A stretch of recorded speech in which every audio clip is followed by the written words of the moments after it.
Test, test, test. Test, test, test.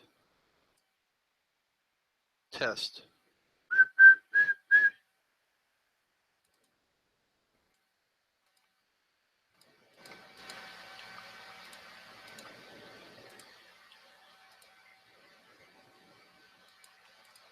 Test, test, test.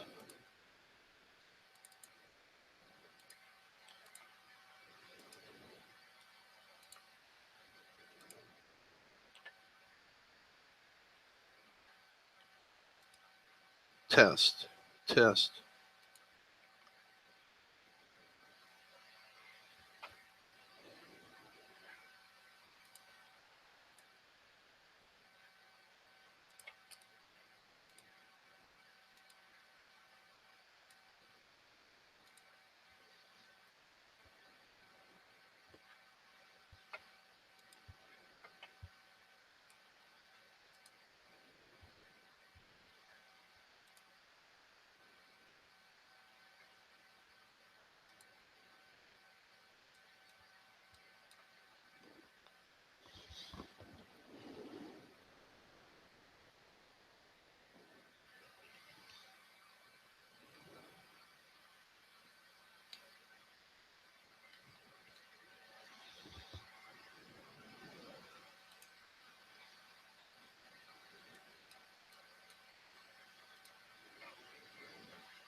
Hello.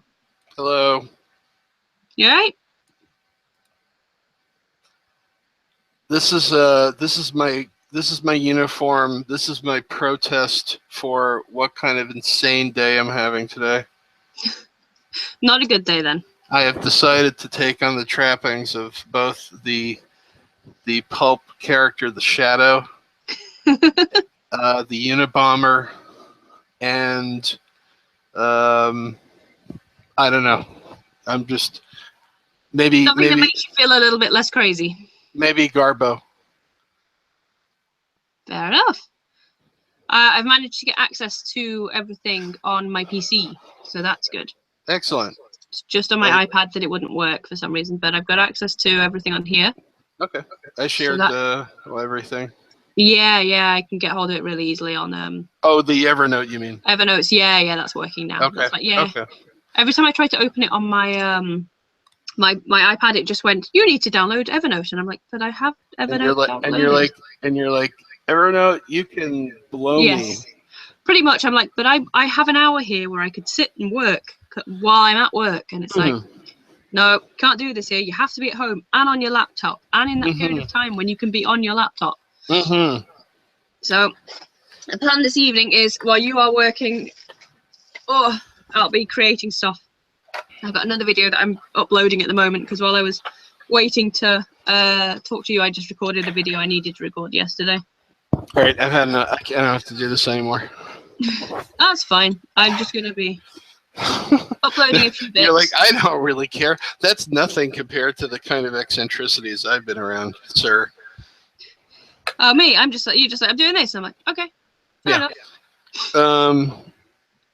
Yeah, so I don't surprise very easily. No, that I wouldn't consider this even in the realm of shocking. No. In the realm of pathetic, sure. A stressful day is a stressful day. Well, and that's what this conversation may turn out to be about.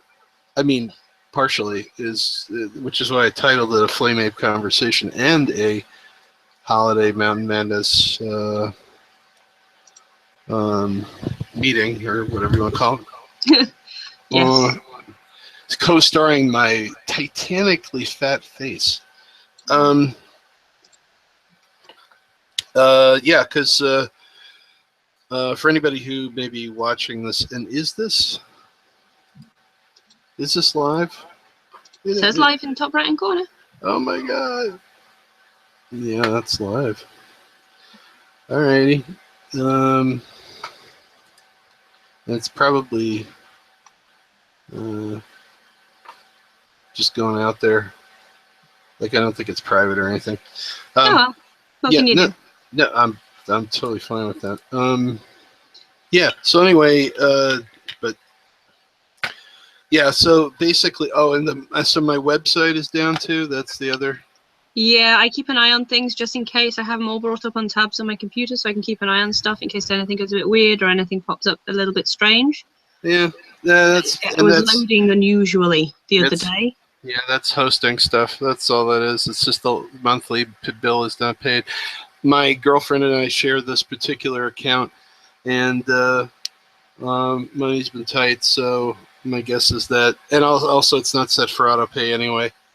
So it's just been forgotten then. Yeah, so this is going to be a pain in the big time donkey sack because money's already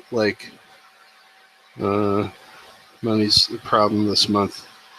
So this will be interesting to figure out how I can get I already have an account for Vermont Comic Creators, and then the Holiday Mountain Madness, usually Bill pays that, or we swap, or whatever. It just depends on usually where my funds are. Actually, I'd rather it be a swapping thing, a switch off with that, since we're both, 50% invested in the book. But this is like a third account, and my whole thing now is that I'm going insane spending monthly fees on separate accounts, and they're all with Bluehost or Host Monster, same company, and it all doesn't make any sense. So I'm gonna basically try to figure out how I can get everybody's into one account, and migrate all the domains and migrate all the all these WordPress installs and but it's like I used. It's like I'm building a website at the moment for The Untold, because I'm not too bad with that. So I use a platform called Wix to build on because it's free to use, and I don't have to do any HTML coding because it's already got the basics all set up. So it's a bit of a cheat because I don't have to go through all the complex HTML coding and anything. But it's great, and unless you're selling stuff on there, it's free to use. You just happen to have Wix in the domain name. Which I don't like, but even then, the only thing I don't like about Wix and similar sites, similar free web free web hosting situations like that, are that they're extremely HTML5 and Flash heavy, and which is something that Wix still, I think, hasn't gotten away from yet in its approach, which for me is kind of that's a big just giant no.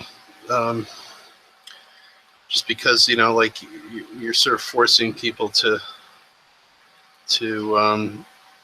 overstress browsers that are already sucking up all your CPU and RAM and stuff like that. So whenever I go to I have a hex core and I got 16 gigs of RAM. If I go to a website on Wix, Chrome is just it just turns into dog shit. Really? I've not had any problems even building them and putting stuff on. The one that I'm building, the background's constantly moving, and that might be terrible for some computers. It looks great for what I want it to look like, but I've not had any problems. But I use Firefox, so I think I'm the only one I know that uses Firefox. Almost everybody I talk to uses Chrome. The other thing is too, I've got a lot of add-ons in Chrome, and that could be a conflict there. But it's also true that Wix has definitely made a move to sort of put its eggs in mobile basket, I think. And so even though their websites, they're so mobile friendly that I think that they're really almost considering themselves as doing, it's almost like they're mobile first in terms of their compatibility, right? Yeah. Where a lot of those issues don't necessarily become a problem. But so this is good. So welcome to the Flameape conversation, but also welcome to this week's Holiday Mountain Madness strategy session. I think we call these strategy sessions instead of marketing sessions because they kind of because it doesn't really end up being marketing based. It's more, what are we doing this week? What do we want to focus on? And the first thing I wanted to say was thank you very much to Pippa Bailey of the GHoul Guides, but also Pippa Bailey of Pippa Bailey. And I'm my own person and everything. That's right, and Pippa Bailey and Pippa Bailey Media. And for those who don't know, like I'm an artist. I've been an artist since 1983, when I was 16, 17 years old, and been a professional artist off and on. I'm also disabled, so there's always back and forth with that. But I've basically been a functioning artist who does work for hire. And does work that actually gets published or into other people's hands by some form of fiscal or other barter since I was like 17 years old, and been into comics forever. And I've definitely dabbled in comics, and I'm known for being a comic artist, even though my history of output is not necessarily vast. But I've done some really cool stuff, including some stuff that was published by Image. And so anyway, that's just to catch up in case you're just watching this for the first time. The book that I'm working on with co-creator and writer Bill Woodcock Jr. is called Holiday Mountain Madness, and it's the first of chapters of a book that is a weird Western occult fantasy book involving a resurrected Doc Holliday, who year after he dies comes back from the dead, fights monsters, evil, and supernatural stuff with both witchcraft and gunslinger abilities. So fast forward, 40 pages have been done on the book a few years ago. Health problems, personal issues get in the way. That's the way indie comics can be. Recently, through a fellow and much more prolific and experienced YouTuber, Jimmy Palmiotti of Studio Synergy podcast and Human Studio podcast, I went on one of the group Studio Synergy get-togethers, met Pippa Bailey offline. We had a conversation. She saw Holiday Mountain Madness and decided to take us on as one of the few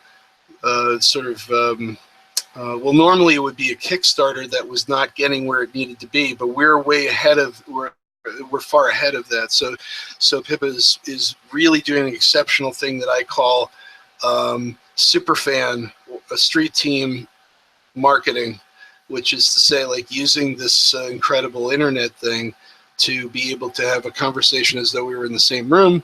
Yep. and say, I'd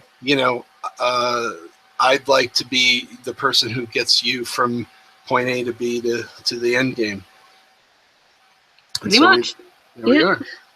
Yep, there we are. Yeah, I came in to be, I suppose, a support to the project, to help you get where you want to go and keep on top of things and cover all the extra things, so it gives you the opportunity to just focus on your art and not worry about whether people are recognizing what's going on. And which is great. Yeah, I really enjoy doing it. It's because it's such a complex a complex project to work on. It is taking a lot of research, and I'm really enjoying reading through everything that you guys come up with and where you get your ideas from. And it's a matter of just being able to share that with people, which is what I'm focusing on this week, is making sure I can get it all out there and get everything posted and created and sorted out. Mostly the last week or so, I've just been testing the waters and seeing what people are interested in and seeing who's around and who wants to have a chat and stuff. And it's not been too bad, to be honest. I've taken it very slowly, because it's gone from not many posts since 2015 to sort of popping out one a day, and then hopefully building up to getting to around 6 and keeping people in the loop with what's going on. And I've managed to get access to Evernote today and loads of background information, so that's going to be a lot of fun. And also I'm having to monitor the time schedule in which I put things out, because the three of us all live in different time zones. Yeah. Which means that I'm the furthest ahead. So I'm 5 hours ahead of Greg, and then I'm 8 hours ahead of Bill, who is not here today. And it's a matter of everything I do, I have to set back in time so it falls between Bill and Greg's time zones, so it fits in with their audience, which makes for a lot of math throughout the day as to when I release things and what I'm doing and how we organize our meetings, which is always interesting, I think. Yeah, I would call it that.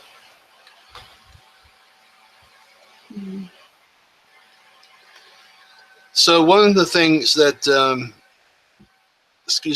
pardon me, when you go into Evernote, which I'm almost considering migrating from. Okay, you're not enjoying it. Well, I used to enjoy it, but when I heard that when you were telling me that you couldn't get in, and it was literally just it was just the fact that my tablet. iPad was being awkward. I'm not too sure why. I think I'll just need to try and sign in again and see if it does it correctly this time. There may be some troubleshooting that you could do with that.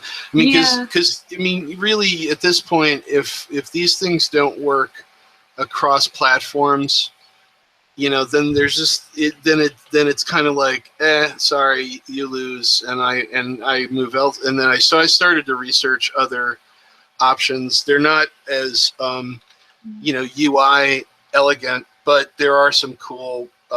There are some other options for note taking and filing and distributing of note taking, and one of them is called. The heck was it called? There's like a Nimbus, which is a kind of a third-party. It's iPad, Android, Windows Phone, Chrome, PC, web. So it's kind of all over the place, and it looks very, very much identical to Evernote. The other one is my funky friend Zoho. Yes, yeah, we got that set up as well, haven't we? That has apparently some kind of a notes, but their notes is basically, their notebook is pretty much looks a lot like the new Google Notes app, which is not very organizationally robust. It's kind of set up for people that are like, oh, I'm on my trip to Paris, so I'm gonna make sure I tag everything Paris, and it just all ends up in a little pile. But it's more cute than business like, ready. Yeah, or even yeah. It's like it's cutesy. It's not so robust, but I'm still gonna like test it out and see if it's if it has if there is something to it. The one that I'm most interested in is this Nimbus one. Just because it has the same combination of web, web, personal computer, phone, apps, and environments and browser environments to interact with the note taking, just like Evernote does. Except for, at least Lifehacker claims that it's a hell of a lot less painful, and it's sort of almost like old Evernote, when it wasn't as overbuilt and in ways that it's funny because Evernote's this product that like does a lot of really cool things, but in the end, Google Notebook was the killer app of all time, and just like all insanely great Google apps, they destroyed it. Yep, pretty much. Just like with Google, what was the RSS reader? The Google Reader. Google Reader was the greatest RSS reader of all time. There's no question. Everybody agrees, even with, some really great, persistently used readers that are still in operation. G-Reader was the best one. And again, they said, like, hey, there's this thing, we know you love it, and millions of people use it. We're going to take it away from you and kill it. But that's the way everything goes. So you'll want anything else that may cost more, potentially, or have access to more marketing strategies behind the company. I mean, that's how it is. It's you find a product that works, you find a way to make money from it.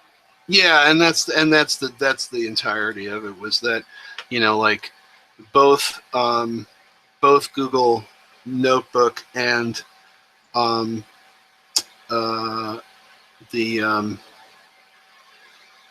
now I'm flaking out here. Sorry, and Reader had no real application for.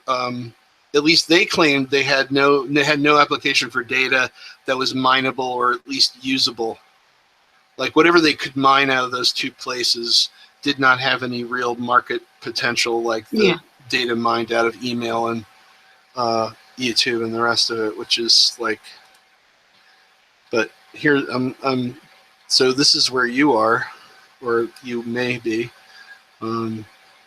I actually downloaded the software on both of my computers, and I was very resistant to do that with Evernote. I will say that having the software synced on your laptop or whatever actually isn't a bad way to go.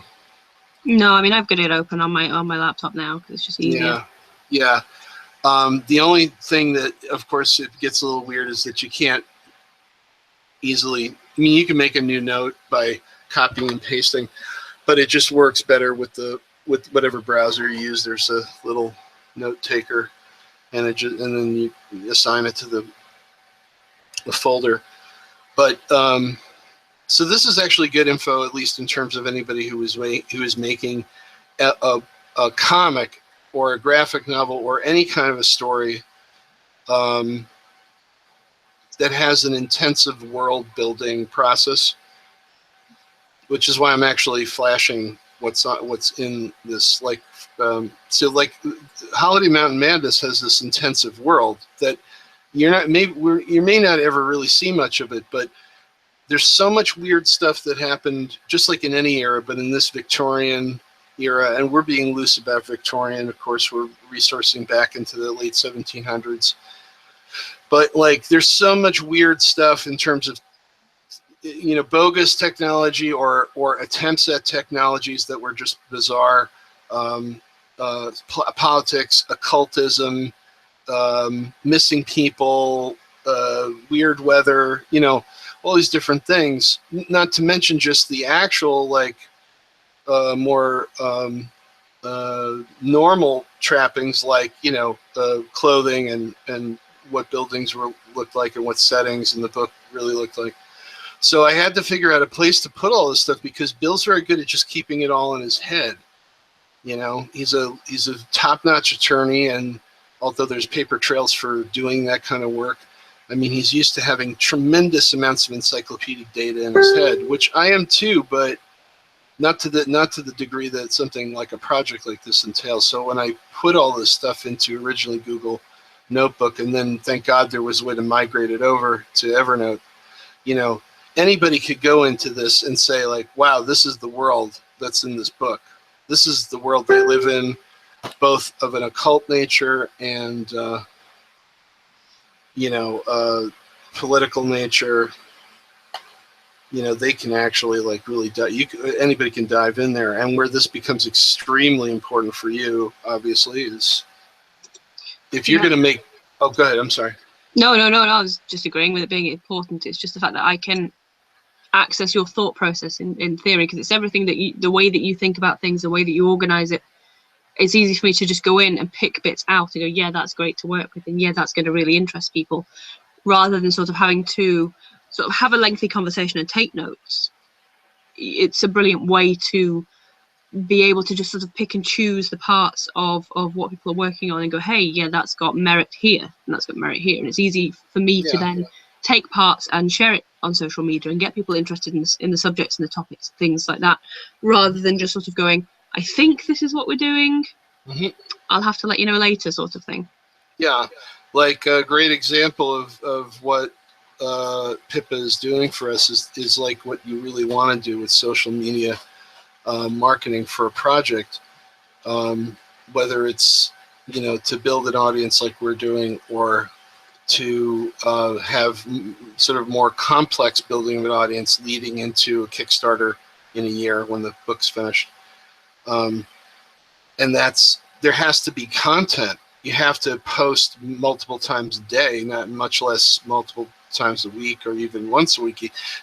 in order for social to really work properly for building an audience, you really, I mean, ideally you want to be posting every day in a number of different places, right? So, what I'm glad that you have access to this now is that if you just want to go ahead and like fire out the posts for that day or that part of the week that are just like background material, and you can't reach us, or we're too mired and we can't like actually actively give you these things, you can totally go off on your own with this stuff. So that's a really great. But how would you do that if you did not have a properly organized encyclopedia of the world of that book at your fingertips? Which exactly. But also it means that everything I'm looking at has somewhat been pre-approved by you, so I'm not going to go off on a tangent that either could affect what you're working on in a negative way. I'm working with stuff that you have pre-approved as the correct subject matter for what you want to be working with, which makes things a lot easier for me because it scales down the whole kind of like everything I could be looking at. Like today, we were just when I was sort of like heading home from work, I was discussing about what the fact that I'm going to be lent some books to deal with a topic that's a much more recurring theme in the first part, or the first book, which was the Nazi occultism, which, like you said, the second will be leading more towards the Victorian era and stuff of that nature, and how the majority of that I'll be able to find in Evernote. So over the week, because we only meet twice a week, that gives me the opportunity to work around with that stuff. Yeah, I mean, there really isn't anything. The connection to Nazi occultism is fairly tangential. It's because the Order of the Golden Centurion, who are some of our big bad guys, an individual named who operated in the Victorian era and then fed into they were one of the proto pro-fascist occult organizations that then fed into like the Tula group and the Vril group that then fed Nazism, the occult side of Nazism, right? So there's a few steps, right? Grandfather would probably be most appropriate.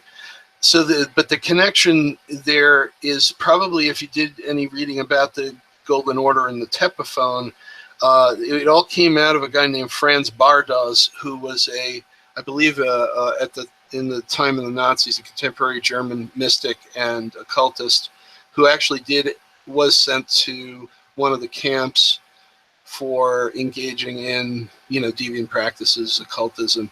So there is, in a sense, there is a legacy of things that are in this book that do filter into that, but there would be no appearance of that in the book. Yeah, no literal. It's the influence. It's not Nazi occultism. It's right. What they were influenced by and the experiences that they had. It's those ideas. Which is so when I saw that post, it wasn't that like, oh, it was a problem, but it was more like, like I knew that I wanted to make sure I sort of was able to, or Bill would be able to give you the correct information so that then maybe you could edit that post and just, change the context a little bit of it. Yeah, exactly. And that's easy to do. I don't know why, but for some reason your new email doesn't show. I'm going to share something else with you. Is it PB? Oh no, that's right. One. Oh no, that's right. Because it's different now. That's right. It's the full name. Yes. Yep.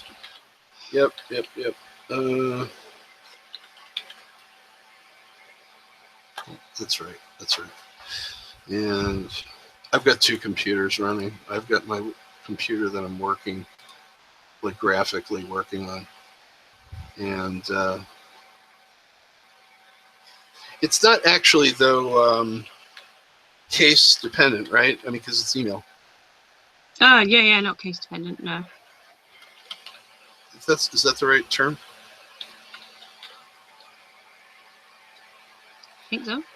All right, so you might get, hopefully in just a second you're going to get another alert on your Gmail account, because I'm sharing with you a Google Photo folder that is not like thorough or complete by any stretch, but it is a really, really good sample of Holiday Mountain Madness pages, raw artwork, raw page art, unused stuff. You'd have to kind of really examine the book in order to see what is unused or partially used in pages. And I'm gonna dump way more stuff in here, and I may end up making folders that are actually more delineated, because you can't have subfolders in Google Photos, and it may be something like there'll be Holiday Mountain Madness Final Art, Holiday Mountain Madness raw art, raw art that went into published pages, and then like other material that is material for future issues, and then even another one that is sort of like unused and miscellaneous work, so that you can then again have stuff to play with. It's the quick and dirtiest way I think I could share all that material. Let's just hope it works, since my account changed the other day.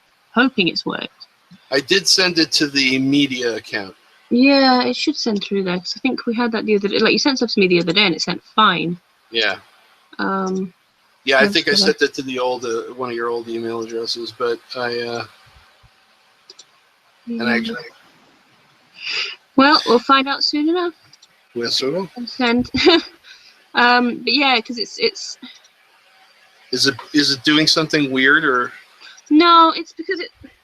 So when we did it the other day, it listed me with my new email address, and then in my normal account, it doesn't list that new email address. So I'm gonna.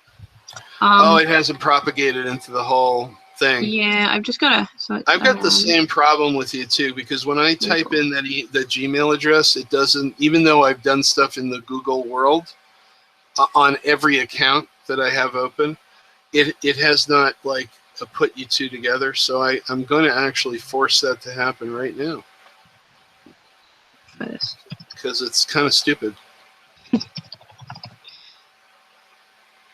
But I've noticed that. I mean, it's actually quite ornery, I guess. I don't know about that. The other thing is that, like, I have a few friends of mine who I've known now and have had email and phone and Android and desktop relationships with, phone calls and all the different things, right? And it still insists on breaking my friend Mike Wagner, who's another comic creator. I think he's on some of those same groups that we're both on. It's already it's up and good to go. Oh, good. And it still wants to break. It still has an account for him that has all of his email addresses, his phone numbers, and then there's another one, and every like month or so I have to merge those duplicates in Google, and I don't understand why.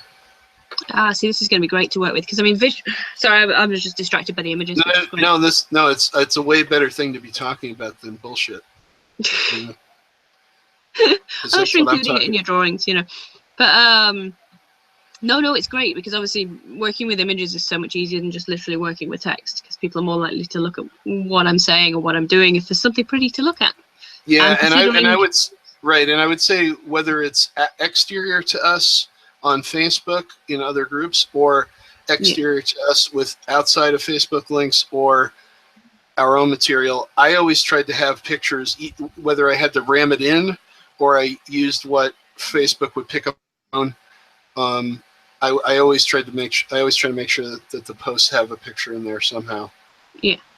No, it's great. It's like because also with your art being so incredibly colorful and illuminating and just like pulls you in, it's great. I mean, it is one of those things that if it was a window display, you would stop and just be staring at it for ages trying to look at every tiny little thing, because there's so much more to it than just kind of like, oh, that's nice, and then carry on walking, because it's like the more you look at it, the more you notice.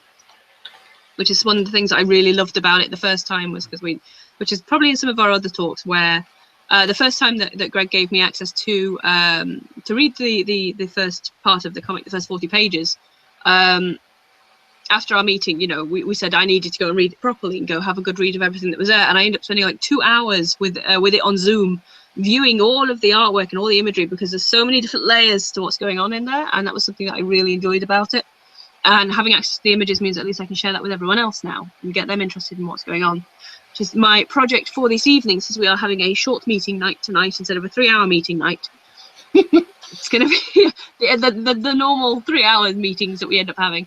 Well, we're definitely gonna like respect your my time scale, yeah. Respect your, yeah, exactly. It's when I'm sort of like, it's now 11 o'clock here, and I would like to get some food. We were both mortified that we had overstepped. Oh, no, you didn't overstep. It was more I'd lost track of time as well, and then I realized, like, oh god, it's really quite late at night now, and I've got work in the morning, because I would love to be able to just do all of the media stuff that I do in my spare time as a full career, and one day I will. Oh my god, yeah.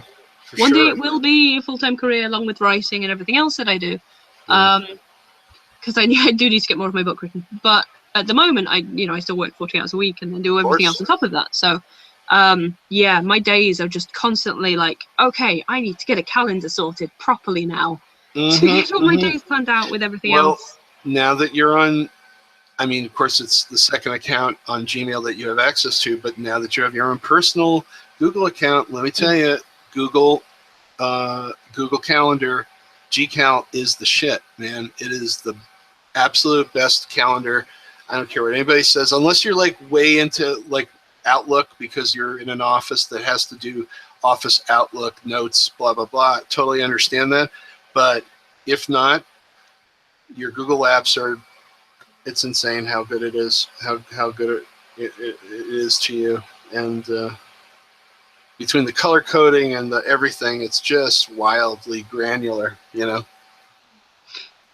Yeah, because if it's able to color code and I'm able to organize so many things better, and with it linked into everything else, it's going to be so much easier to just communicate that with you and Bill and everything like that. And the Abraxas email account is also Gmail, so yeah, it's just your life will just be one cascading sigh of relief after another.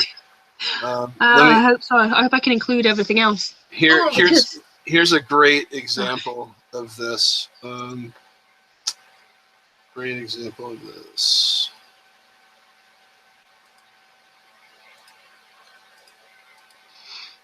Okay. So let's go ahead and keep talking. No, can I share? Okay, here we go. Ta-da. So here's our Google Calendar. Here's the week.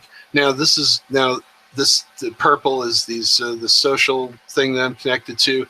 This here, I also have my girlfriend's calendars, and that includes like her. That's her entire schedule is on this thing. Okay, so like, look at this stuff. Look at the colors. Look at the organization. You're big on color.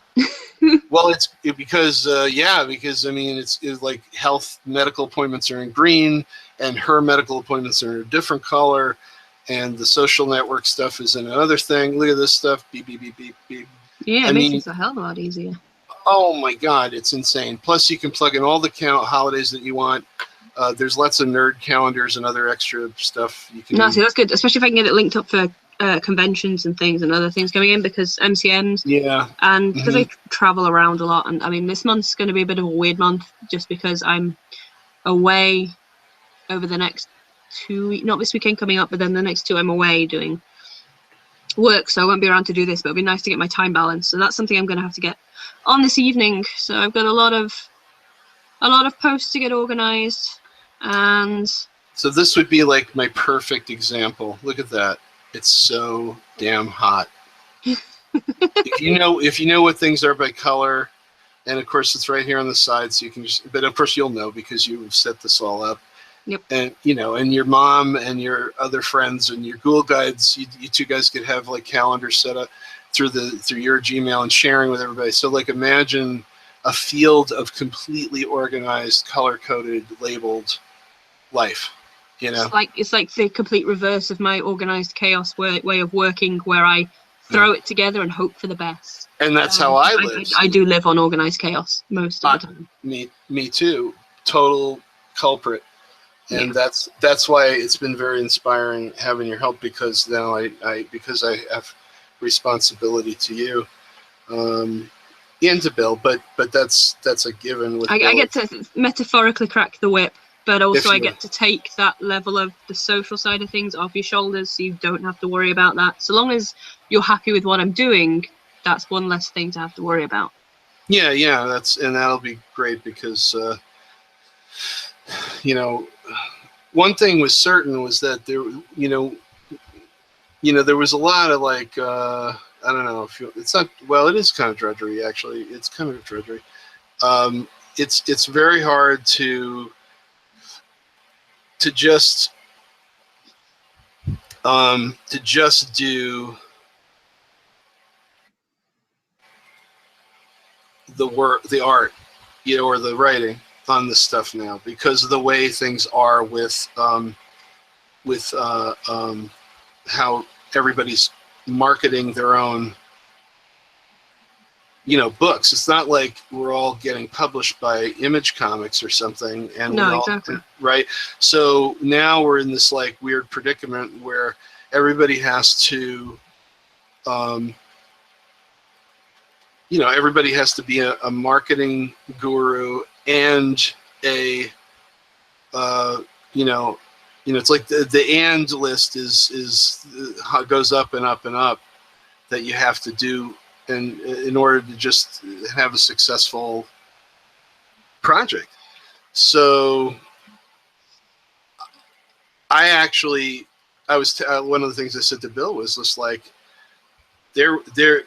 because we're trying to, other people can do it. I mean, there are people who do this stuff and they just do it all themselves. And maybe it's because they're younger and they don't need as much sleep, or, I think for some of them it might be other factors, like they're way, way, way, way, way more. They have way more energy in general, the 4 hours of sleep type of people. Yeah, I just about manage on 4 hours occasionally. Yesterday was 4. Last night I've had 4 hours sleep today. Right. I was up organizing things and stuff, and I had videos I was supposed to get out last night, and then my system crashed and I couldn't do them, so I managed to get one out, and then in like the 10 minutes before you and I had chance to talk today, I got another review recorded because my system was working fine. So that's stuff that it's stuff that I'm at that point now where people are requesting things a lot, and I am not somebody who's very good at saying no, ever, because I like to help. So I've had a lot of things that I need to get read at the moment. I have so I've done two. So the 2 reviews I've got several stories to read from friends. I've got a novel to read from a new writer that I've been in contact with the last couple of days. I have a book that is yet to be through its second round of editing and released, which I think it is possibly going to be released next year, from one of my best friends. So that I will not be saying anything about, because that's very hush hush. No worries. So that I'm really, really looking forward to reading, because I think it's going to be absolutely amazing. And the last couple of days have kind of gone mental, as in like I'm sort of getting 30 or 40 friend requests a day from creators. And that's something I'm not kidding. It's been mental this week. I don't know where people are coming from or why they want to contact me. I mean, it's not like I'm a big name in the business. It could be that. Like I know. By the way, I haven't checked the viewership on the few videos, the few of these that we've made. Yeah. I don't think it's a lot. I think it's under 10. Yeah. But so I don't think that has much to do with it, unless it's just like a few people from the Synergy group saw it enough to say, oh, she's doing for Greg Giordano, burr, burr, burr, burr. You know, now that end of it, like the word of mouth part of it, could be a factor, right? So, well, I've got all the GHoul Guides videos are out there, and that's almost. I mean, everything I do is reviews. Like everything I do is reviews.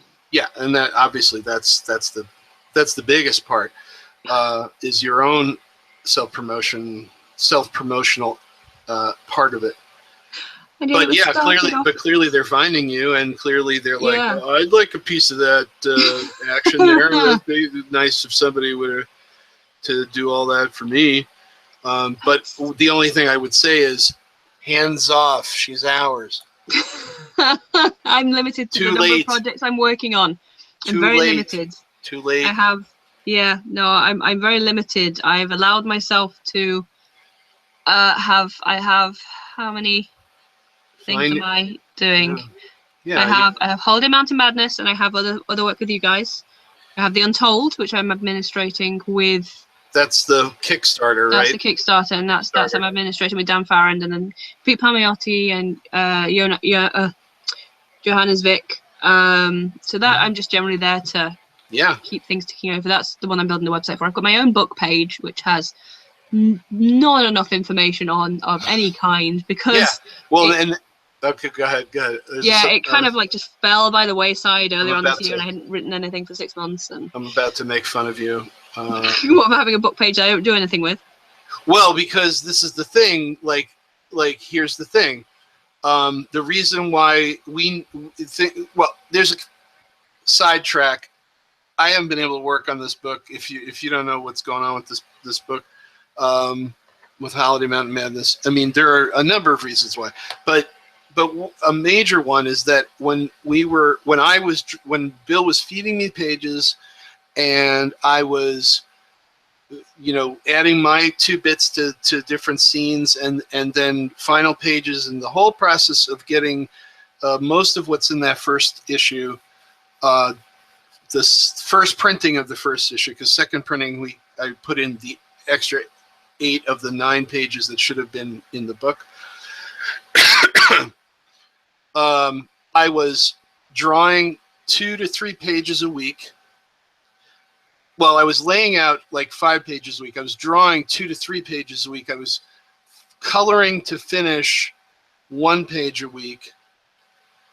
And that was from like January till August, September, because it was in time for the first Vermont Comic-Con here in the state of Vermont where I live. So basically, like, it was like, and I was in the webcomic modality, right? So you got to get your page out once a week if you're long form. So it was like page, boom, boom, boom, boom. No breaks. 2 days off at my girlfriend's. But other than that, sitting in the chair, drawing, computer. But I was also the person doing all the social, making all the friends on the other groups and blah, blah, blah. So when it came to this new phase of doing more, I mean, it just caused me the shits, because like I knew what I had in store for me, and I've been putting it off for more than a year, because I've been like, man, if I got to get on that horse, it's like it's just gonna be a bear, And so that was why it was such an amazing thing to have you invest your time, because I have to say, like, if I had to do that again, where I was drawing all that stuff and doing the social media stuff, I don't know. I mean, I would still do those pages, but I doubt it would have gotten anywhere on the social end. I think that would have just broken off. I would not have been able to keep it up. Yeah, it's taking on a lot of stuff. I suppose I'm not doing anything within this project. I'm not doing any of the art or writing or any of that side of things. So that's absolutely nothing to do with any of my input on this as such. So I don't have that extra stress factor. I'm all about making sure people take notice of what is there, without worrying about what is there.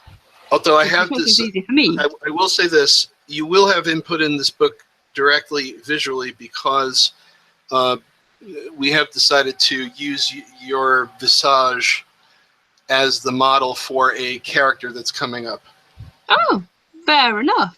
Which is like the I least, get to be a character. That makes me excited. and a historic one. Hey, Because of course, because we don't make up too many characters on this book, so or at least major players, not too many are made up, and in this case, for sure, a character that aficionados of Doc Holliday will be like, oh yeah, where was she? We didn't know if she was going to be in this book or not. Well, she's going to be in the book, but I sort of decided, all right, why don't we, since there's conflicting models of the character out there in photography, like a lot of characters, like even Doc, actually, there's really almost no definitive pictures of him. I thought, all right, since we've taken some artistic license here and there, let's take some artistic license and give somebody, who's helping us out so much. That'll be fun. It'll be nice to be animated, I guess. Yeah, and that ain't pay. I did say, and I still stick by this. If your publisher's into it, and if you're into it, I any art services you need on any major projects that you're doing, like your book or whatever, I'll do your, I'm there for you. So, which is fantastic and makes me very, very happy because like I've said, we discussed with this. I because working as an indie creator. There's the book. Yep, it's beautiful. But working as an indie creator, there is not a lot of money in the business. It's all about getting your ideas out there. Absolutely. It's never about the money. Yeah. Which is why everything I do is based on the barter system, because I started doing what I do because I wanted to give back to the horror industry and the indie industry and the alternative industry, because that's something that I've loved my entire life. I literally did this with my best friend. We made GHoul Guides because we wanted to give back. And it's grown to the point. Your fans, like, oh yeah, no, huge fans. Hardcore fans. So yeah. So what better thing to do with your ultra fandom than to promote what you like, right? Exactly. Everything that I have promoted through Kickstarter is something that I have backed. I don't just go out there to go, hey, this will make people look at my page, or this is, everything that I have promoted, I've backed myself, because I want these products made because I want the item. I suppose I have an investment in it as in I want the item because I believe in its worth and I believe that it's a fantastic creation. Mm-hmm. I don't get paid for anything I do. I do it because I love what I do, and I do it because I love the industry. And like I said, with the barter system with us, you offered to pay me for what I'm doing, and I'm like, well, no, I'd much rather work something out. What I do for free because I want to help. I want to see people get to live their dream and get to see their creations come to life, because that makes me happy.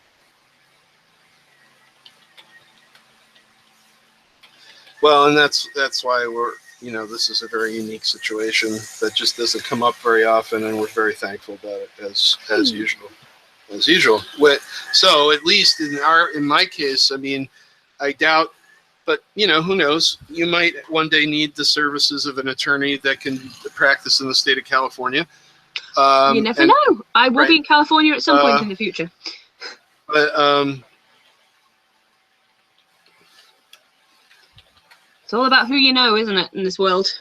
But at least on a hard skill level, that you can, what do you call it? I'm sorry. I'm trying to work this. I'm trying to work this thing out about the website. So, but at least the word I was trying to grasp for was tangible. But at least in the trading, there is something tangible that we. Oh yeah, definitely. And that's good. It's not like my eternal gratitude, or I'll make you some new skins for a Second Life. By the way, I would never accuse you of being a Second Lifer. It's not something I was assuming. No, I'm not. I'm just trying to come up with some off the top of my head. Yeah, no, but yeah, so that's probably a good thing. Right, which is good. So it's good because, you'd have something digital, but even technically, whatever physical assets, that's something that you could also have and it would have some tangible, value for you to have that exactly. in your home, I mean, right? Right. My book cover's done, Right. at some point in the future when I have my book done, which is at least going to be another year anyway, before it's at the point where it's even being considered for things. Although, obviously, I'm lucky enough to know several publishing company owners and publishers and editors and things like that, because I've been relatively lucky to make some very good friends in very interesting places. And I mean, that's the one thing that I found is almost every single person that I have spoken to has been so incredibly friendly, and seeing people that are passionate about the same things that I'm passionate about is so nice. Because I mean, I go through life talking about horror, and the only person that I knew that was into horror and into the same stuff as me is the person that's working on GHoul Guides with me. Her and we didn't know anybody else into the same stuff, which is why we clung together, because we just watch horror films together and gore and all sorts of weird and unusual stuff. Right. And so you guys geographically live near each other? We live about 20 minutes apart, and we're moving into a house together in the next couple of weeks. That's right, because you said that's another thing that's on your plate too. You got to move. Yeah, moving soon, moving to the nearest town. Moving from my little house in a very old-fashioned English country village to a town. Right. So you're moving from Wickerman into Broadchurch? No, you're Wickerman more towards Mordor style-y, Oh, not actually, the nearest city, but that kind of industrial. It's one of the most famous industrial towns in the UK. Now I want to ask you if you're would the hint be neighbor with Alan Moore, industrial city? Well, industrial you can't respond. You can't respond. You can respond in the chat though. Oh no, the industrial city that I live. Oh no, I don't mind. It's all over my stuff where I live anyway. The industrial city that I live in is Birmingham. Oh.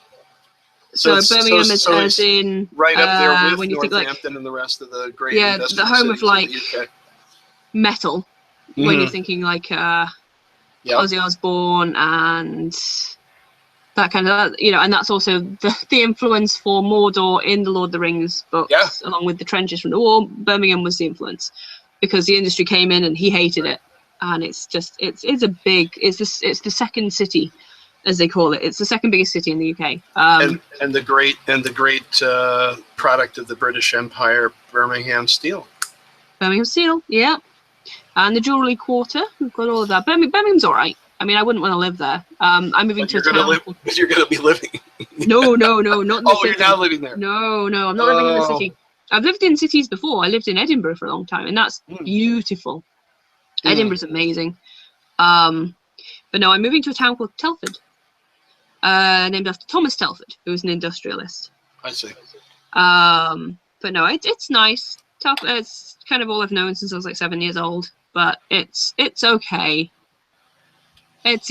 Telford's okay for now. It'll be fine.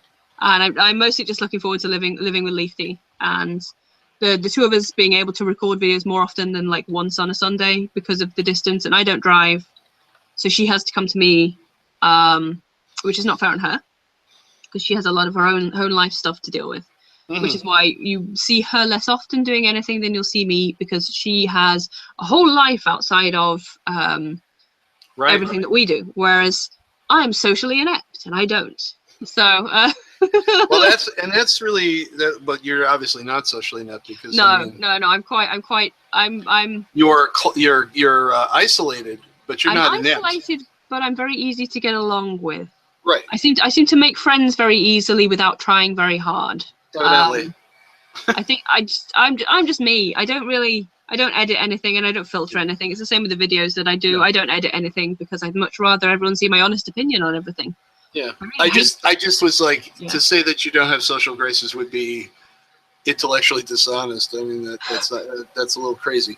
So but obviously you are in a situation because of job and other elements in your life that you just don't simply have the time to get out, right? I mean oh yeah, no, I don't. Yeah. I have so many things. I mean I'm constantly working. I mean, I do work. I work in Telford. I come home from work, and I get in the door and I work. I mean, while I'm traveling home in the car and I don't drive again, I'll be literally going through the emails and going through all the messages I've missed in the last 3 hours that I've been working. After spending my hour on lunch working, and my hour before I start working on the GHoul Guides and every other page and anything else I'm doing, and then I come upstairs and I get back to work again. So it's like, since I've been home for what, about an hour, about 2 hours I've been home for, and I have recorded a video, organized some posts, got the Evernote thing set up so I can get at stuff now.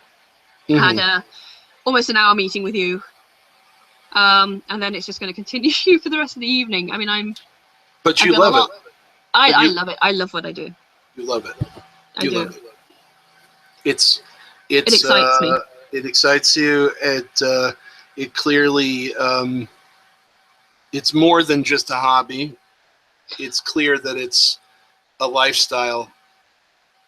And so how could you not be immersed in your lifestyle? I know. It is. It's the thing is, a lot of people that I do know in person are not aware of what I do. So a lot of people don't know that I deal with a lot of interesting people every day, that I work with some people that are quite high up in the interesting spectrum.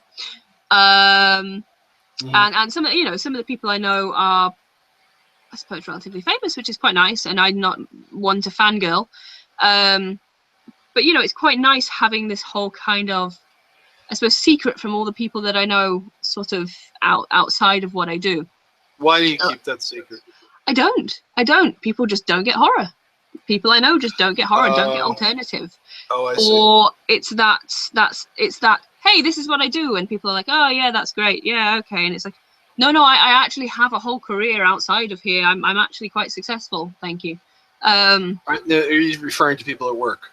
Yeah, pretty much. People at work, people that I know locally in my tiny little village. Right. Which for me is just nice. I'm doing something I love. At the end of the day, whether I had met all of these amazing people or not, I would still be doing this. I would still be contacting people on Kickstarter saying, hey, I love your project. Is it all right if I share stuff? Is it all right if I talk about what you're doing, because it fascinates me?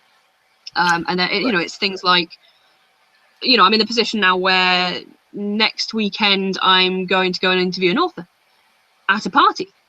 In costume as a nurse from Silent Hill, which is probably poor choice of costume to be on camera in. But that's going to be, a fantastic night, and doing live video and all this kind of stuff in costume is going to be fun. The week after that, I'm off up to Edinburgh to help with the Capital Sci-Fi Con promotion and charity stuff that is happening on the Royal Mile at Games Workshop. So that's going to be my weekend. I will not be in costume, but everyone I'm with will be in costume. Is Games Workshop as in the old, because I'm old enough, Games Designers, GDW, Games Design Workshop? Old game Games company? Workshop is in, let's see, oh no, I'm not going to even move that. As in, they do Warhammer and all that kind of stuff, model building and tactical gaming and stuff. A lot of fun. Yeah. I have Warhammer down here that I've not used. I've actually had this set of Warhammer sealed in its packet, which I actually bought in Edinburgh from a shop that I'm actually going back to for the first time in like 4 years, and I've never opened it. And it's the only thing I have left from when I last lived in Edinburgh. It's very strange that I'm going back to the store where I bought this to help do some charity work. Is Warhammer a Scottish product originally? No. I think it's probably an American product. They have shops that specifically do this one product. I don't know why I thought Warhammer was a UK product originally. I don't think it is. I think it's American. I think, well, to be honest, most things are an American product, so I would assume it's an American product originally. But yeah, Google Warhammer if you've never seen it before. Oh no, I'm more than over the shoulder of great players familiar with the game. Oh yeah. No. Since a long time, But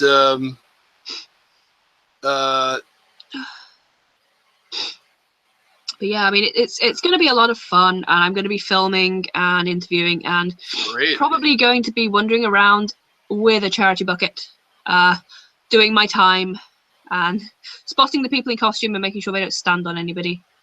Certainly, if you're in like giant costume pieces and stuff, so you'll see right. you'll see what I get up to that weekend, and why I'm not in meetings with you that weekend.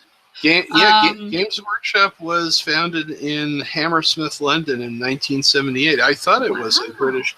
Yeah, because when I was getting into playing games, like Dungeons and Dragons. Oh my god, I love Dungeons and Dragons. And it was white. The first version I played, I actually played the white box, the little white box. Oh, okay. I didn't know that. I couldn't understand or process, anything like that rules, but I played it. But I remember that was like 1980 maybe or 79, and White Dwarf was sort of like the British version of Dragon magazine, and White Dwarf and Dragon and Chainmail were like the three magazines that we all bought. Yeah. But yeah, that's all from your end of the woods. Yeah, tabletop gaming. Love tabletop gaming. Love anything that uses imagination. Yeah, big absolutely. On anything like that. I grew up with that. I remember having the stigma when my mother realized that I was a nerd, and she had that moment of, oh no. I remember it happening as well. She was like, right. She always thought I'd be popular, and it was like, oh no. Was she like, she's a nerd? But darling, you have such a lovely personality, a wonderful personality. Why are you the fact that it took us so long to realize that, after I was, with my giant headphones listening to David Bowie and reading horror books, while sitting on my bedroom floor, and not having toys because I wasn't interested in toys or dolls or anything like that. I wanted to read horror books at sort of 6 or 7 years old. That was me. And it's just kind of expanded, and then it's like, sort of going, oh, I really love computer gaming, and I love this, and she's like, oh no, you're one of them. And I said, there's nothing wrong with being a nerd. I'm a massive science nerd. I love science. I'm huge into that kind of stuff. And that's just always been me. I'm always going to be a massive dorky nerd, and I'm proud to be a massive dorky nerd, and take advantage of the fact that I'm now able to work with people and in a career in my own time doing stuff that I love. Including, and this is where I cleverly turn things back around, Mountain Madness. Yep. Possibly. I do adore. I absolutely adore this. I love that I get to work with something that pushes taboos, because there is so much clean-cut media out there at the moment, and everything is so censored and politically correct. And yes, although that's nice and it's accessible for everybody and it looks good on a shop counter, I'd much rather be working with something that makes you go, wow, I didn't think about things this way, or that's not an image I expected to see. And it's beautiful and haunting and kinky and weird at the same time, or something that scientifically makes you go, that's a marvel to behold, And it was just sort of learning about how you process some of the art that you did as well, with the layering and the use of photographs and the use of like photoshopping things, because as somebody who is not an artist, my brain goes pen on paper. Sure. Oh, look, it's a picture. I can't draw. I'm not somebody who does that. So for me, it's like fascinating to see the way that you choose to work and the way that other people work, having sort of gotten to know quite a few artists. It's absolutely mind-blowing how different people's concepts of art are and how different people work. For me, it's just mind-blowing, because until I did this now, I would never have had any concept of that. I just generally at face value go, that's a pretty picture. It'd be nice on my wall. But you don't understand the effort it takes to get it from where it is to where it could be to what you've got right now. And having to see you go through that process is mind-boggling for me to see. Thank you. I'm a little taken back by all that, and also thank God that you're the person doing this job, because that's the other thing that Bill and I have talked about successive times, is that like You know, like it has to be somebody who gets it like the way you get it. So yeah, so the thing, so like as far as and now getting to the nitty gritty of how, you know, like how you can sit there and now you're going to get to sift through years and years and years and years of digital what do you call it, not a memory album, oh god, yeah, scrapbook, the digital scrapbook of those folders. Oh yeah, I've already been scrolling down going, oh, that's cool, I've not seen that, and oh, that's really fantastic, and I can see how that's influenced something else that you've done. And also future stories. There's a great story in there, I don't know where I put it, but it's about it's a terrific Japanese horrifying but real legend, and it sort of borders in this really weird greasy area between like what could be a UFO sighting of like of one of the early Japanese dynasties. It's either it grazes on UFO, it grazes on fairy sightings or fairy encounters. It definitely is also very like in the same area as like a Nessie or a Bigfoot or whatever, right? And it's basically this story of a I forgot what she's called. She's some form of a maiden, but she's sort of like this perfect otherworldly maiden who came to a rural area of Japan that was near a lake. I mean, and it was actually reported in what was basically the papers of that time, and I think it's the 1700s or something. But anyway, one of the many sort of demonic. Right, but you know how like they actually had news that was distributed and it was reported. You know, these events, these otherworldly events. So because nobody thought of that they weren't real. So yeah, so they saw this thing that they said looked like a porcelain sort of round, you know, object that floated out of the sky like porcelain and lights. Okay, that's pretty cool. And then this thing comes down in the water or out of the water, I don't remember, and then out from this porcelain dish or sort of crockery or whatever they call it, I forget the term they use, is this beautiful fairy maiden. And there's some encounter with the townspeople with it. Then something goes wrong. She gets in it, and then she goes into the thing goes into the water and is never seen again. And they presume that she died or that she lives now in a death state under the water of this lake. Or I can't. I'm butchering the story, but even my butchering of the story is still, you know, still kind of imparts the weirdness of this thing. Well, yeah, and then I told Bill, I was like, we gotta like send Holliday to Japan, like, right? Because oh like god, yeah, everything's just right for the there. amount of for the amount of weird alone, just but beautiful weird. Oh god, Japan is somewhere I want to go. I've never been, and I'm desperate to go. I mean, I was actually talking about it today, and the fact that I'm tempted to get like an online audio course, so while I'm at work, I can learn Japanese at the same time. Because I can listen to audio stuff all day. I mean, I would multitask like that. I mean, I know I do everything else as well, but it'd be cool to learn Japanese while I'm processing things at work at the same time. And there's a great precedent for this in Western lore from a film called Red Sun. It may have had a French title, but it was a French, Italian, Spanish Western co-production. And Charles Bronson plays a classic Western gunman, and he's teamed up with Toshiro Mifune, the great Japanese samurai actor and non-samurai movie actor. But in this case, he plays a samurai who is accompanying the Japanese diplomat to the United States government, and then I believe his man, the guy he's servant to, he gets killed, and now there's this whole revenge journey for the samurai in Wild West San Francisco, and then ultimately moves forward, and he runs into Bronson's character, and they have a relationship that is very tense and ultimately though turns into, it's not unlike the relationship between the Occidental New York City cop in Black Rain and the police detective who becomes his friend later, or the film that actually influenced Black Rain.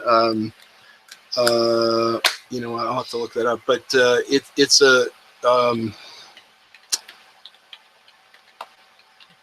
it's one of these movies where now it's considered to be a complete like cliched trope to have the American or the Occidental Westerner authoritative, rugged individualist have to butt heads with the like in terms of collision of almost you know, overbearing regimentation and logical and duty bound thinking that the Japanese character represents. Right. That's now that's been done a million times. Yeah, it was like back a Bulletproof Monk and those kind of ones with Jackie Chan and things like yeah. I don't enjoy those films very much. Right, but back in when the time of Black Rain, or when Red Sun came out, Red Sun, even though Red Sun is a you know, a B movie, it is a beautiful piece of Western and also cross sort of cultural art. Yeah. And it transcends the moorings of its B movie Westernness, and it becomes this like amazing, very Leone influenced.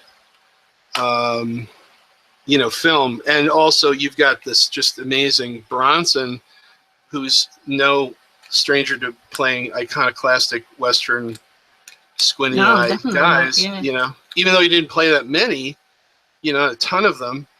But the characters he did play.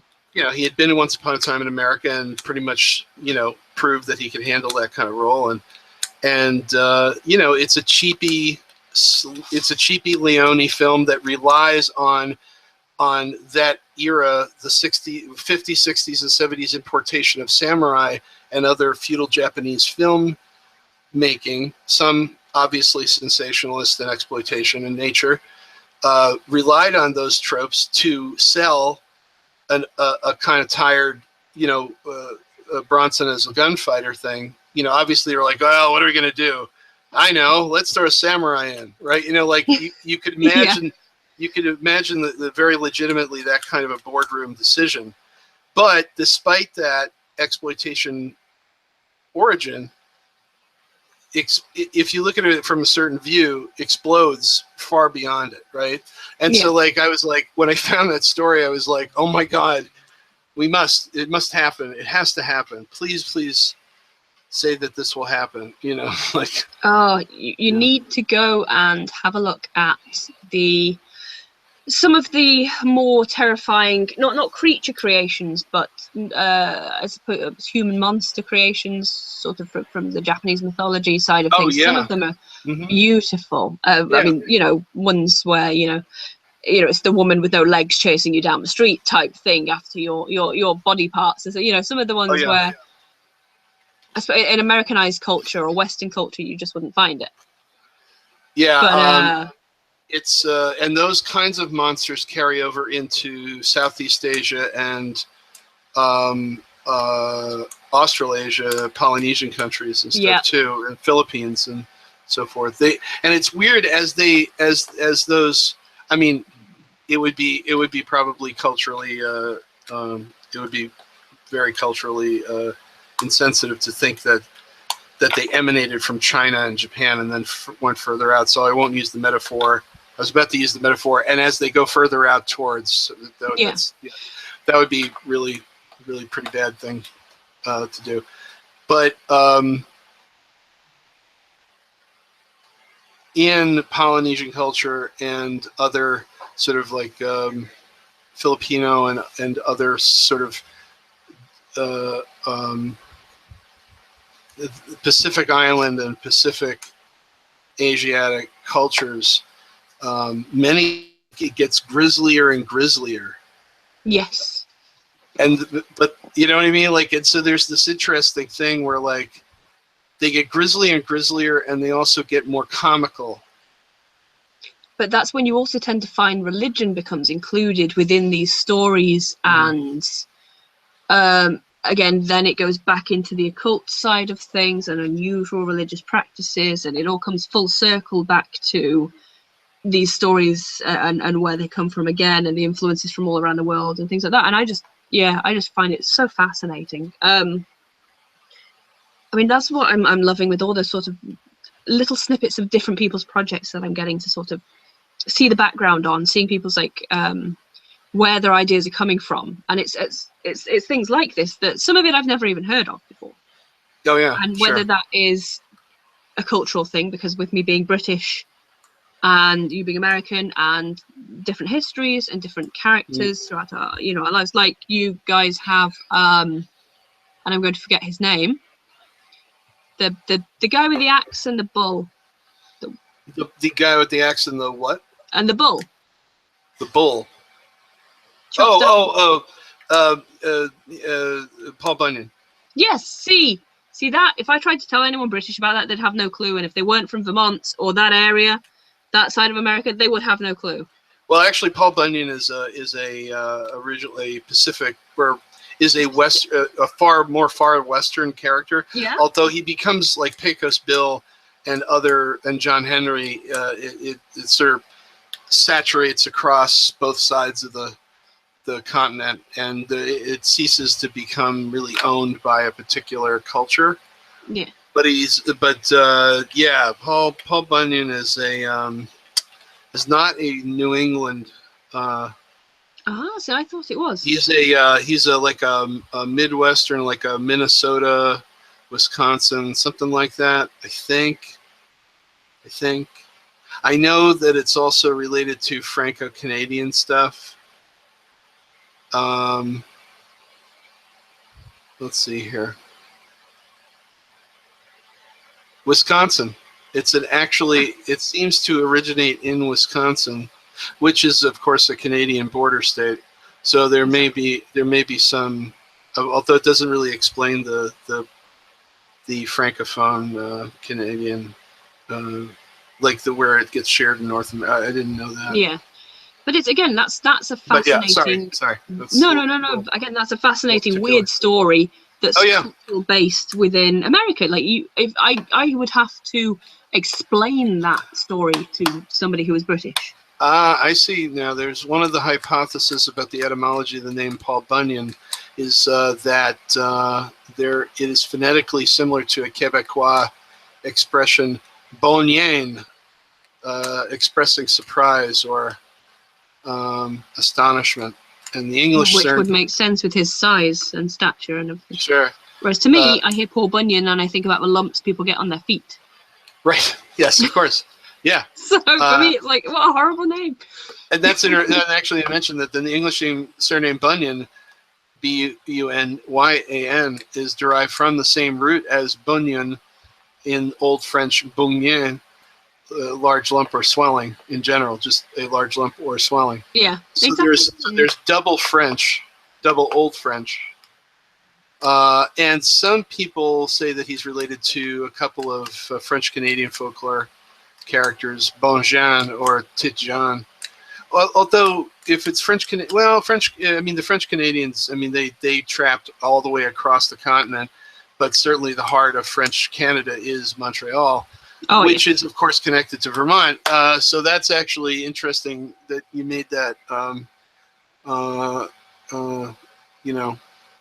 I learned a lot from my time in Vermont. Yeah, but I don't remember my 2 years of wandering around Vermont every couple of months. I just never remembered us, hearing that kind of stuff. I mean, I wasn't raised here. I mean, I wasn't born here. I came here when I was 10. But, that's interesting. And actually, there was a period of time when I really wanted to shove those characters into Holliday somehow.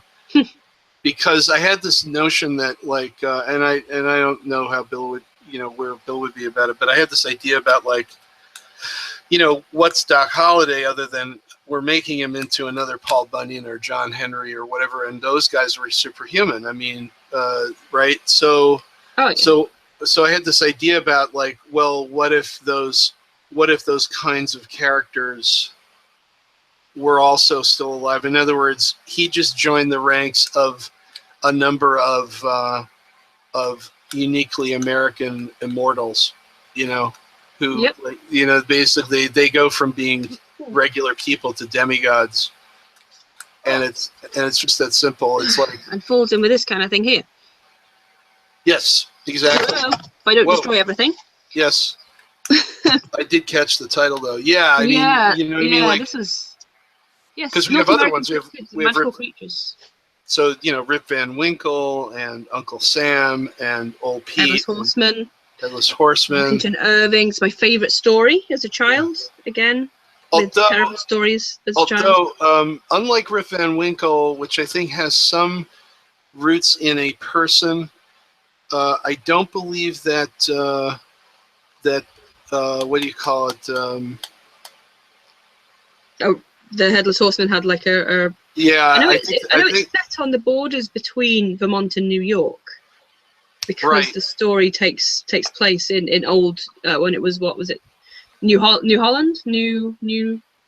Well, it's in New York State. It's in Sleepy Hollow is part of because it was Dutch, wasn't it? It's part of shit. It's the story takes place. Sleepy Hollow is in. I'm trying to not have to look this up because I know that once I see it, I'm gonna like Tarrytown, New York, which is a Dutch settlement, but it's yeah, and yeah, it's Dutch New York, up you know, obviously upstate, and the whole valley that those stories of his took place was all New York. You know, the Washington Irving stories are basically set in the same area. I don't mean it like in that they're all in the same world, but they're definitely in that part of New York State. So this is something that I would love to see appear. Wait a minute, what's that? That's a Wendigo. Oh yeah. Oh, for sure. That's something that I would love to see appear. I mean, yeah. Not literally, because that would be terrifying and it would kill me. But the sort of characteristics. I mean, there was a game that I had a while ago, that I still have, which that happens to be one of the main features in it. And for me, that's just sort of, so I've spotted my name in this book. Because again, Kickstarter. That's a Kickstarter, right? It is, right. Yeah. Like I said, almost everything I own here is a Kickstarter. Yeah, that's cool. That's cool. Oh yeah, there's no way I couldn't have backed this. It's totally up my alley, you know. Now, is it kids and magical creatures and? Mm-hmm. Is it an encyclopedia, basically? It is, and it's set. It's written by several people, but it's set as if it's written by somebody back a while ago from his notes. So it's the 150th anniversary edition, written by Foxfire Castellor and annotated by Win Diego. I mean, but it's not, but you know, those are characters. Mm-hmm, mm-hmm. But no, yeah, it's set out as if it's made from a collection of notes from this guy. Who is he? He's So it's set out as if it's a collection of notes from this guy, who has now passed away. And you find out all about the creatures, but there's images of all of them. And obviously they vary per state as to what you kind of get in them. Let's see what we've got. Because, I mean, obviously it doesn't list state by state, because I know that certain states have different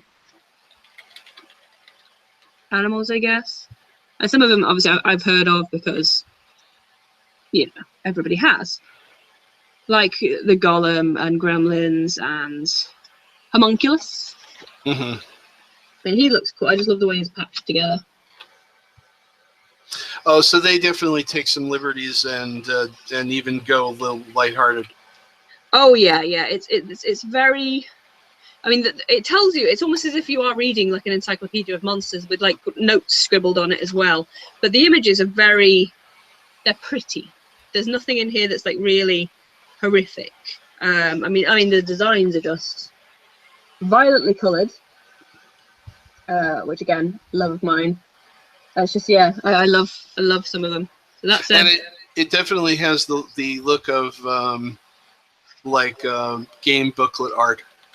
Yes, very much so. Very much. Yeah, So yeah. As if you were playing. people As if these were. Yeah. So It is. for It's people that who kind of love that stuff. soft and easily accessible art. Mhm. But I just like his monsters and cryptids and things like that. Yeah. Well, did you have when you were a kid? Did you have the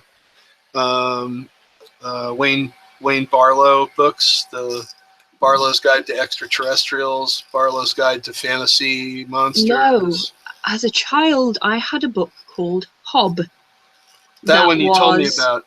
Yes, that I need to find my copy of it, which I still have my copy from when I was a child, and that was a British book, and is very much a book of cryptid stories, I guess. But they're like, it's set in the 1950s, like with a family that's dealing with it's 1940s, 1950s. So the family's just coming out the other side of the war, and it's about a hobgoblin that lives in a house, and how he has to deal with different unusual forces that happen upon this house. Things like the clock stop, who is a creature that eats time. And this family are finding that their days are running shorter and longer, and things are getting weird, and clocks are going off, and timers are changing. And because this clock stop has climbed into their grandfather clock and is eating time, minutes and seconds, as he goes, and things like that. And you get like Eggy Palmers and Hinky Punks and The Sleep and what's the other one? And then you have ones where it's based in like old myths and stuff, like the where they used to steal children and replace them with like not a clone, but like a hobgoblin. They'd replace the child, and you'd be left to bring up this hobgoblin, like almost like a cuckoo nest, where the cuckoo comes in and lays its eggs in other nests and has its young raised by the other bird. It's like that, but with the concept of people. I see. It's all really fascinating. But it is now almost 8:30, and I've been here for 2 hours, and I have lots and lots and lots of stuff to get on with Mountain Madness this evening. So yeah, so just like look through it, and don't be concerned about like hitting either of us up on instant message and just saying like, hey, I was thinking this would be the post I'm gonna do. What do you think? You don't have to. I trust you to do whatever you want to do. But again, you guys can go in and edit anything you don't want anyway. I wouldn't do that. I would ask you to edit rather than stomp all over somebody's writing. That's not how we work. No, that's not in this scenario. No, that wouldn't be cool. And I'm actually starting to fill up a new folder of designs and sort of unused material. Okay. And I'll share that one with you as well. Like Brilliant. it's that kind of artwork. So yeah, so I'm looking forward to stuff that comes through the pipe for this week. And another thing that I'll put up is artwork that will come in future parts of the story. Because there is stuff that I sort of did ahead of time, just based on old scripts and stuff, and so that'll be its own folder as well. Brilliant. Okay. Yeah. Okay. Right. So I will catch up with you in the week anyway, because I always do. Yes. And I will hopefully get a load of stuff scheduled tonight. If I don't get it scheduled tonight, it's because I'm still looking through and in awe of all the pictures, and trying to decide what I want to do with them. Yeah. No problem. But yes, if I do have any questions, I will poke you. Awesome. Okay, right. So I will see you later. See ya. Bye. Thank you. No problem.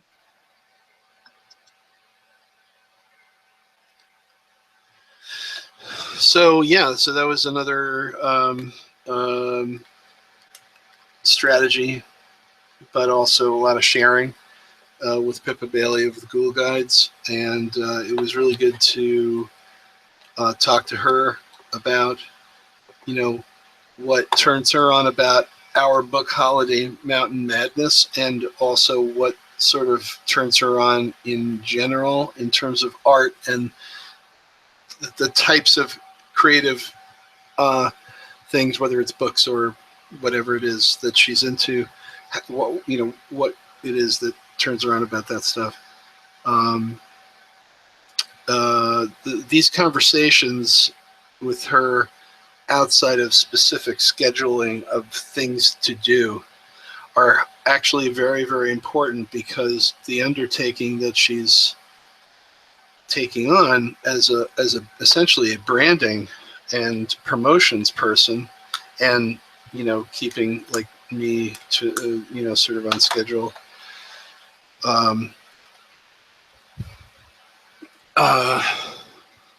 How could she? I mean, if a person is going to take on that kind of degree of work, you have to do it in a. You would have to do it from the point of view of sifting through tremendous amounts of back material, so that you can understand what the front material, right? Like, to get to this, one accumulates years of other stuff. So like the fact that she's willing to do that means that she's just going to do the job better. We're lucky to have this situation, because again, without somebody who's willing to take that on,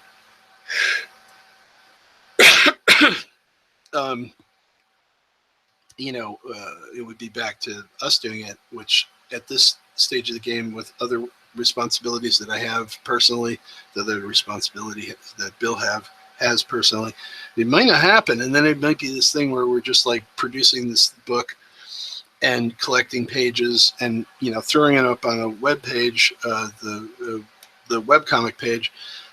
But maybe the only way that we would actually get direct assurance of people reading it would be by selling it at, like conventions or book fairs and things like that. So this is a great conversation, because this is, it sort of also illustrates, for those who are lucky enough to do this with another person, who've hired somebody, or are going to do it themselves with their other creative partner. Let's say if they're lucky enough to have somebody else to work with. But obviously, if you've seen other podcasts concerning comics making, independent comics making, web comic making, it could be totally a lone thing, right? Okay, so no matter what, like these are sort of the things that have to be considered in order to make all those social media marketing posts that have to happen every day, so that you can build audiences and constantly be broadcasting and pinging and so on. How else can someone do that job without that kind of intimate knowledge and intimate sort of walking in that space that's really only in mine and in Bill's head? So she's becoming, in other words, in a sense, she's sifting through all of this sort of data and forensic material, so that she can understand it from the inside out. But it also applies to anybody out there who is making their own book, and they're only, you're doing it on your own, and you've got to take your head off, and you've got to put on the head of a marketing and PR person. And then you got to be that person, right? And even if you're just barely doggy paddling through the marketing part of the mix, that's a lot of work. And again, I would say that one thing I would take away from this conversation, if I was watching it, is you might want to consider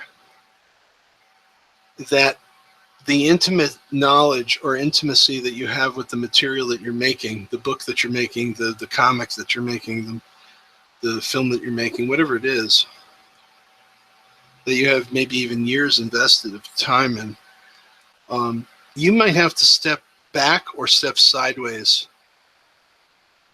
and consider from a very different angle, or as if you were somebody new to the project,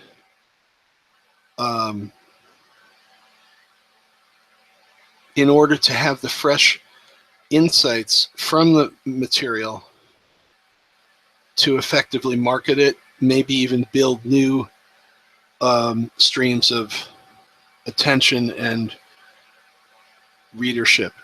In other words, you might have to become a new person in a sense and take on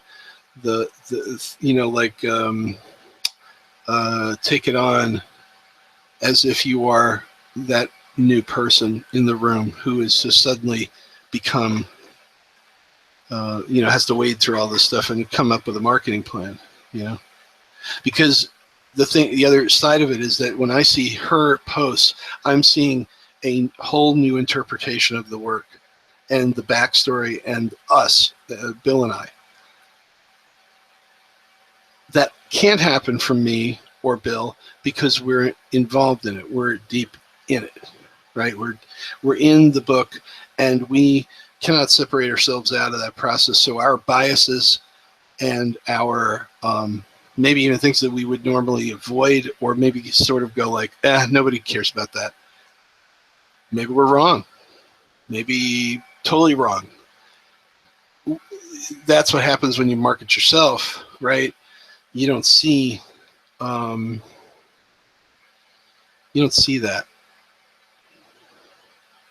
So anyway, really interesting process.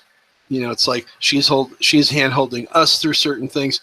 We're hand-holding her through things, and lots of great exchange of ideas and concepts, and leading to getting what we all want out of this process. But yeah, you can go to Holliday with 2 L's, HOLLIDAY, comic.com, and you can read actually everything that is in this second printing of Holiday Mountain Madness. It's not going to be up forever, though. That flip book, HTML5 flip book, but you can read it, and hopefully reading it might inspire you to want to buy it. And of course, you could always contact me on the back end of this YouTube channel, or you could message us through the website. Very easy to do. If you're a GHoul Guides episode follower, you could always contact Pippa there as well. And there's plenty of ways that are going to be, you can certainly get a paper copy today, but very, very soon, this week, next week, I'm going to have it on the comic side of RPG Now. And I think it's pretty quick to get it up on Gumroad and a few other places, on the road to getting it into Comixology and separately in the Amazon, Comixology owned by Amazon, but also in addition, the Amazon side to getting something into the Kindle and so on and so forth. And probably Lulu as well. So yeah, so for me though, there's a lot of stress right now because I have 2 poster gigs, which unfortunately I guess I could show you. Could I show you? I mean, I'm not supposed to show you, but I could show you like a little teeny weeny bit. Let's see.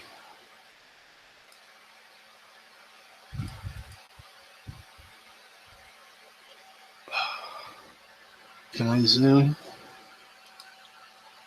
No, I don't think I can zoom in. Maybe I can do it this way. Yeah, I got these 2 poster gigs, and it's not a paid gig, but it is a very much a, well, it is a paid gig because it's barter, and it's barter that actually merits. Yeah, no, I can't show you. Okay, that's all right. Point being is that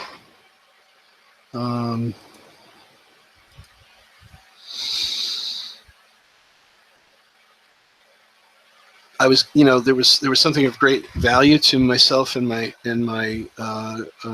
partner, my girlfriend, and her kids that made it possible to do something really cool, fun event, and it was worth real money, and So when that person said, look, I need some posters for upcoming events, I was like, totally going to do it. But you know how things, sometimes things get a little funky. Things get a little late. I'm almost done, but I'm late. And,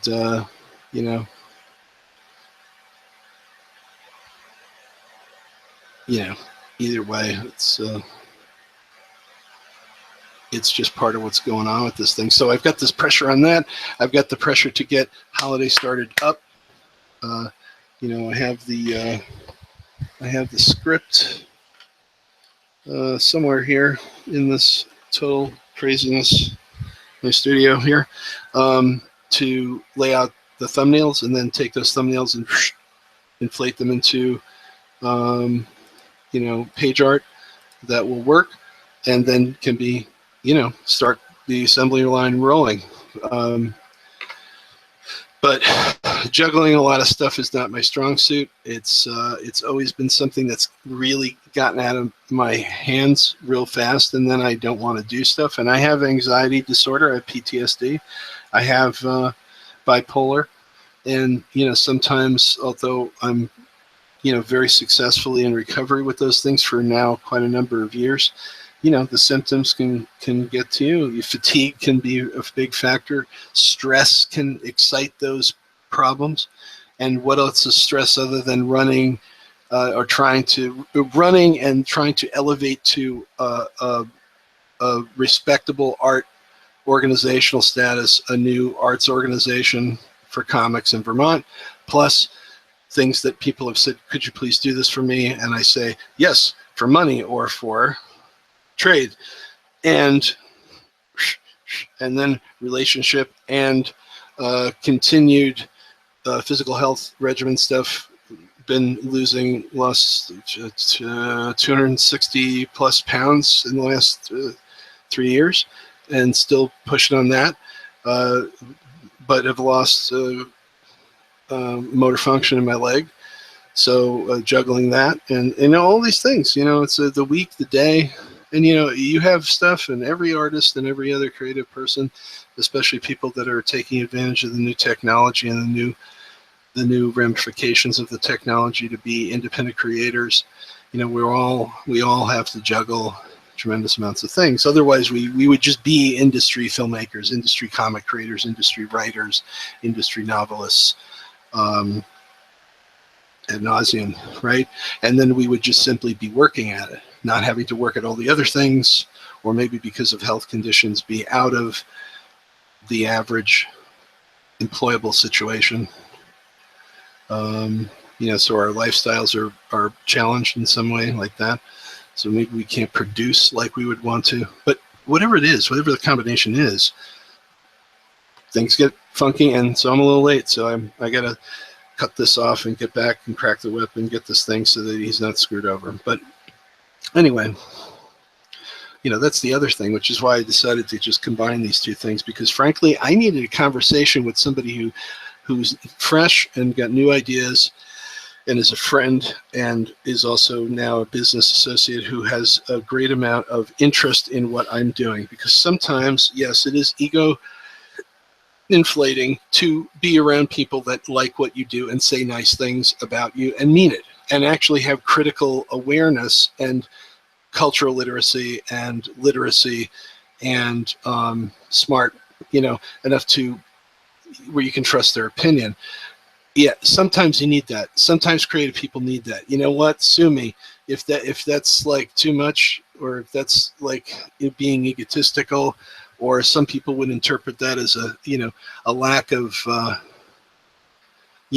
intestinal fortitude and bootstrapping. Well, you know what? Fuck that shit, because that's bullshit. Because we need each other in the community of people and things in general. And if you can avail yourself of that because of all this stuff, this over here, great. Why not? That's a good use for it, right? Like, instead of just like, here's my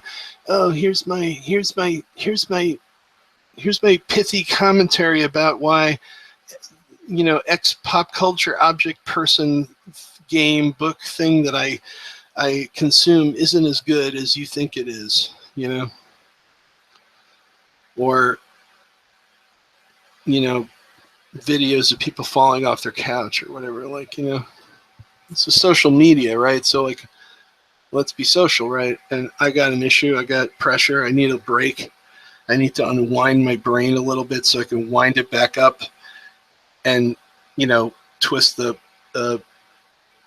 clock key and wind up and go to, you know, run it at everything again.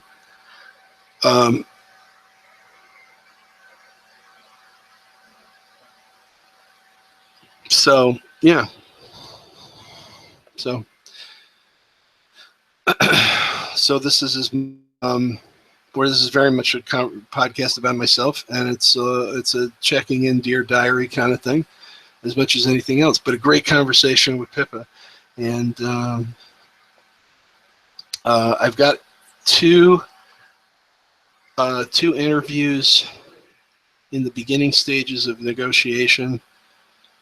So one's a comic book person. The other one is comic book person, but from a publishing standpoint rather than a creator standpoint, which is obviously pretty interesting. But yeah, so it's going to be, you know, there's going to be more interviews with people who are, whether they're independent or professional or somewhere in the amateur area. You know, we're going to be talking to them and all that sort of thing. And then, you know, more of the process of getting Holiday Mountain Madness pushing forward, and you know, the sort of engine of both creativity and marketing for business stuff, so that down the road it's more strategically successful than the sort of haphazard way that it was done at first. Yeah, and the other thing I'm figuring out how to get a setup so that I can do some tutorials about my process, whether it's the hand-drawn, you know, the hand-drawn parts, which are done with tools like these and this, and then tools like